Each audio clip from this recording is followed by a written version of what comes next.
சிலுவை பயணம் தவக்கால தியானத்தொடர் நாள் 7. பணிவிடைக்காரனாவோம். மத்தேயு 20ஆம் அதிகாரத்தின் 26 முதல் 28 வசனங்கள். உத்தரவு போடுவதற்கல்ல அதிகாரம், உதவி செய்வதற்கே அதிகாரம்.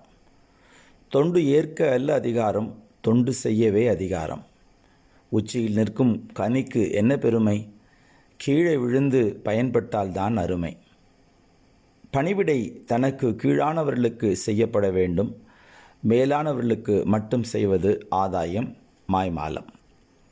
உலகத்தாரின் இலக்கு பதவியில் முந்த வேண்டும் என்பது.